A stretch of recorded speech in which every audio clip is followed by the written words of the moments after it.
Hey guys, Todd here with HobbyLink Japan and Gunpla TV, and we're going to do another review. Now this is a kit that I have been waiting for quite some time. I believe we first saw it at the Shizuoka Hobby Show back in May, and then we saw it in a more final complete form at the Tokyo Show in September. And now finally, I believe it was the end of October, although it is the beginning of November now, it is finally here. It has been released. It is the high-grade HG RX104FF Penelope Gundam, and this thing is an absolute unit of a kit. This is HG size, but it is probably one of the largest HG kits that I have ever built. Of course, the Neo Zeong is going to be a lot larger than this one is, and I believe the Kshatriya is still maybe a little bit bigger. Let's take a look at the size here really quickly.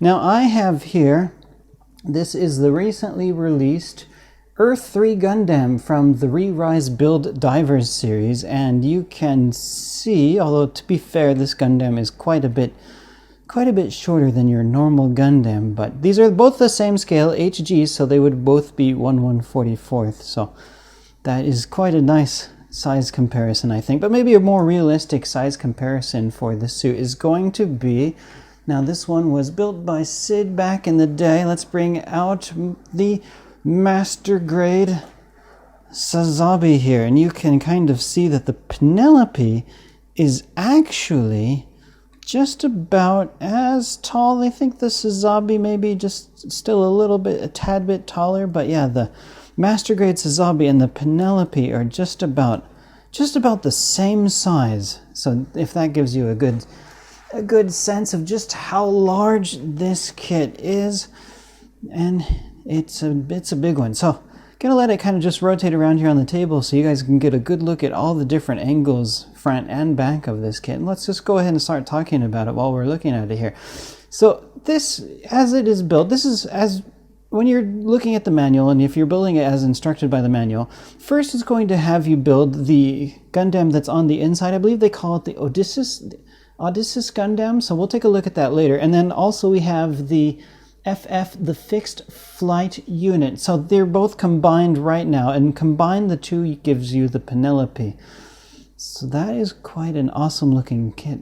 And you can see they did a pretty decent job, I think, of having different parts molded in different colors here. So not a whole lot of stickers, although there were a number of stickers on this kit. So you are still going to have to deal with a few. Let's go ahead and show off that sticker sheet here in the front and point out where the stickers are. So this little tip here on the end of this wing, that is one sticker that you have to put on there.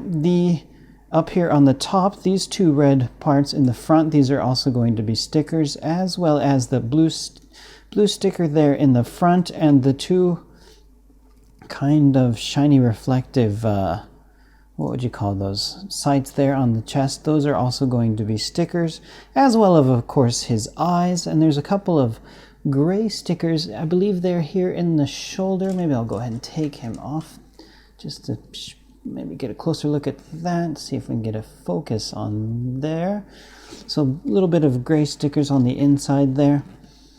And whoops, this guy is big, but I do have him standing on his own on that stand there. So it is possible for this guy to stand without the stand. Now there is a display stand that comes included with this kit. Let me use the manual. The box for this kit is just so huge that it's going to be really hard to bring that on camera to show you guys. So you can see here, this is that stand that this kit comes with. I forgot to bring it, unfortunately, but even without that, he doesn't really need it, I find. So that is a good benefit. So he's holding his gun here. I've already gone ahead and equipped the gun. So he comes with this beam rifle. Now the beam rifle has some, usually beam rifles are kind of just molded in one type of color, but this is cool. It is still molded in white with extra blue parts and one lone red part on the tip there. Now this is going to be another one of those stickers that you're going to equip onto this guy.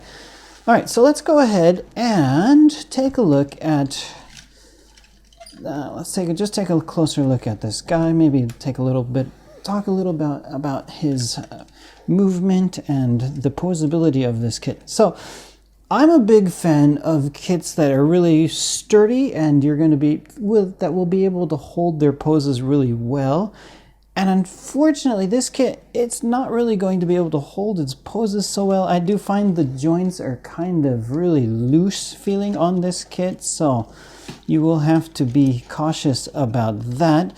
Although, to be honest, just because of how massive this kit is, I do not feel that you're really going to want to crank out the crazy poses with this guy. This is the type of kit I feel that you're going to kind of put it all together and you're just going to have him stand still on the shelf, because really that's about all this guy can do. That's just the problem with the large kits, I feel. So we'll take a look at the legs. Start off with the legs down here. So the feet, you are able to kind of pose those toes down a bit, and the foot does have a nice ball joint there. So that's just about the range of movement that you're going to get with that foot. Now the leg is double jointed, but you can see how he's already kind of running into and hitting those other parts on the back there, just because there's just so much with this kit. Now the waist, you're not really going to be able to get much with the waist, although I do want to show the bottom joint they have. Let's see if it'll focus on there. So it does have a joint here on the hip that's going to be able to allow you to move the legs like kind of side to side. So you are going to get a little bit extra movement as far as the legs go in that direction. Now the arms also, the arms are going to be really hampered by just how much of the shoulder stuff he has going on around him. And this is another thing that I found was really loose when I was building this kit. It has this joint here at the top, below the shoulder, at the top of the arm. And I found this joint, it was really loose. It was actually kind of just like flopping around on its own. So that is one thing you will need to be wary of. All right, so you can see some of that nice inside detail they have on these kind of shoulder parts here. So that's really cool looking. He also comes with this kind of weapon on the shoulder here. And this is going to be able to pop out, and you can pose this like so. That is a cool feature as well. Okay, so I forgot the name of that, but yeah, this thing that folds out here on the side kind of shield thing, that's the Mega Particle Cannon. That's one of his weapons that they were talking about there. Whoops, I'll get my finger out of the way. So Mega Particle Cannon, and we already saw he's got his beam saber. There's another weapon that is molded onto this kit, but it's not something that really stands out, although you will be able to see it in the future anime, and if you read the book, I would imagine they get used. But underneath his front side skirts here, let's go ahead and, well, maybe I'll just go ahead and pull this off, actually. That might be easier. You can see him a bit without that there. So on the back side of those front side skirts, you can see these kind of round indents, and these are going to be the funnels. So the funnels are going to fly off and do their own special attacks. So this guy does come equipped with his own funnels, which is quite cool. All right, so also for this guy, we have here on the shoulders, we have these, let's get back in focus here. We have these parts which are going to be able to pop off. So these are right now in the closed position. So let me go ahead and see if I can slide this off here. All right, so once you get this popped off, you'll see there are two slots here on the shoulder. So I had it in the closed position, but if you want to have it in the open position so that you can see some of this extra detail there on the shoulder, then you're going to be able to pop this into the other slot up here. And then once you get that popped in there, you will be able to see that extra detail popping out from the shoulder. So if you want to get like one of those Gundam markers and do some nice kind of panel lining, you can color that in, make it look quite nice. So we can see here, this is the closed side, and then here on this, you got the open one. All right, so the first form here, actually, before I take it apart, they do have one form that this thing can get into, and they call it here in the manual. This is the flight form. So basically, you just kind of bend a couple of the armor pieces forward in the front there, and in the back, it goes back. The feet kind of, the toes angle a bit out, and that's all you really need to do for the flight form here. Now I tried to put it onto a stand. I took out one of the action bases, but the problem is this thing was just so huge that it's hard to get the whole thing on camera there with that action stand. So this is kind of cool, this back shot of this thing in flight form, because you can really see all the nice detail, which I didn't quite show off yet, on the underside of these leg pieces here. This is going to be the thrusters and whatnot, all the jets to make him go faster. So quite a cool look to this thing. I don't think that I would want to pose this guy in this mode permanently, but this is something that is quite interesting and does look quite nice, I have to say. So let's go ahead and separate the parts into the Odysseus Gundam and into that flight pack now. Okay, so here we have the Odysseus Gundam as well as the fixed flight unit. Both of the parts of the Penelope Gundam have now been separated, and we can see them as they would be on their own. So the Odysseus Gundam is kind of looking finally like a normal Gundam unit would now. The one biggest complaint I kind of have about this kit in this form is the feet, just the legs and the feet pretty much all molded in white. The feet just need some kind of extra color to it. It looks kind of awkward. Just something about it looks really awkward to me, having the all completely white feet. Well, to be honest, I don't think I would ever display it with this kit as it was, or in this form by itself, unless I was to buy like a second one and then build it just so I can display the parts separated. But I don't know, it looks really cool by itself, and we can kind of take a better look at how the parts and the legs move and whatnot.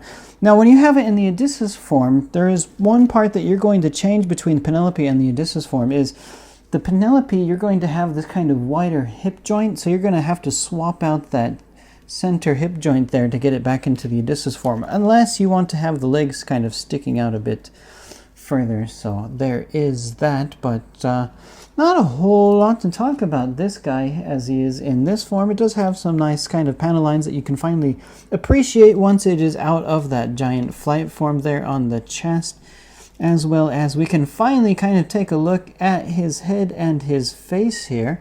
Now, this V-fin on the top does have the ability to fold up and fold out. Now, this is going to be useful for you when you put it into that flight form mode that we saw just a few seconds ago. You have to fold that V-fin closed here in order to get that headpiece to close on over this other piece here. So that is something that I wanted to mention. We can see where the other stickers went on this guy here, that head sticker there, as well as the eyes. So although that yellow there on the side of his head, I do kind of like how that looks there, as well as the chin, his little red piece on the chin, that is a separately molded piece as well. So that's kind of it for the Odysseus Gundam here. We can take a look at the back. We do have, at least the thrusters there on the legs have a little bit of extra color to it, but yeah, just that all white feet, just something about it just does not sit well with me. Of course, when it's in Penelope form, he does have those red pieces that kind of go on the outside of it, so I guess it's just something that they felt was not needed at all. So there's that. All right, so and the fixed flight form here, let's go ahead and put him down. So all of those giant massive armor pieces that we took off and now are combined together to give you this really kind of cool looking flight unit bird thing. And just this flight unit by itself is really, really large, so that is quite an interesting looking kit there. We can see those nice kind of thrusters on the backside of that leg, on the backside of the legs again, and you can see here where the feet, let's take a look at the underside of this guy. So I'm just using a regular old action base now, so we can see where the feet connected to on the bottom there. You can see the funnels on the front of those side skirts. So for the fixed flight form, actually, there are two gray pieces which you don't use in the Penelope form, which you use in this flight form in order to keep all of the pieces together. So you'll have this one up here as well as another one here. So once you get these in here, you can kind of just connect everything together to give you this really cool looking flight form. All right, so I think there's maybe not a whole lot more I need to talk about this guy here. So oops, doesn't want to sit on the stand anymore. Oh well. Alright, so I'm going to go ahead and throw this guy back together into the Penelope form, because that is the form that I like most. Alright, so in closing, how do I feel about the Penelope, as this was a kit that I was desperately looking forward to? And to be honest, I mean, sure, it is kind of a bit loose and there's not a whole lot that you can do with it, but if you are like me and if you are just a fan of the giant kind of mobile Gundam suits, then definitely this is going to be one of those kits that you're going to have to want to pick up at some point. Oh, I forgot to mention that. Slide that back in there. So definitely I would recommend this just because I think it just looks awesome. And to be honest, once you've built a Gundam, once you've built it, once you've got it on the shelf, at least for me, I'm not really one to go back and want to repose it and do a whole bunch of crazy stuff with my kits. I just like to build the kit and they go on the shelf and then they look impressive and the guests come over and they look at it and they're like, wow, it's such an impressive kit. And just because of the size of this thing and how much spikes and whatnot you have flying off of this guy, he is definitely going to be an eye catcher sitting wherever you have him posed inside of your house. Of course, if you have a Perfect Grade or one of those other master huge kits, then might be kind of small compared to those, but still really impressive. I definitely recommend it, at least if you're a fan of the large kits and if you're a fan of the later Universal Century stuff, because actually, let's go ahead and show that one off. They had this cool guide, or this cool image here in the manual, and it kind of shows you just where this Penelope kind of fits in with the other Universal Century kits. So the new Gundam, this was back in Universal Century 93. So the Penelope takes place in 105 units. So that's 12 years after the new Gundam there. And of course you got the Unicorn, and then you've got the narrative Gundam, which we saw just like last year or the year before that. And then of course the F91, which is kind of funny to me because the Penelope is just such a massive, massive unit. And then you go down to the F91, which comes, well, gosh, that's, what, 18 years after? I'm horrible here with math. That comes later after the Penelope, and the F91 is just such a tiny kit compared to the Penelope. So they kind of went back and said, oh, we don't need to have such giant Gundams like we had before. We can make a smaller one again. So kind of interesting to see. So of course the manuals are quite nice, especially now that you get the English as well as the Japanese. So lots of stuff to read about this kit. So that is quite cool to see. So I'm going to go ahead and wrap it up there. Definitely buy if you like these big kits. So it is available. I do believe it's currently in stock here at HLJ.com. So thank you guys for watching, and we'll be back with another review here shortly.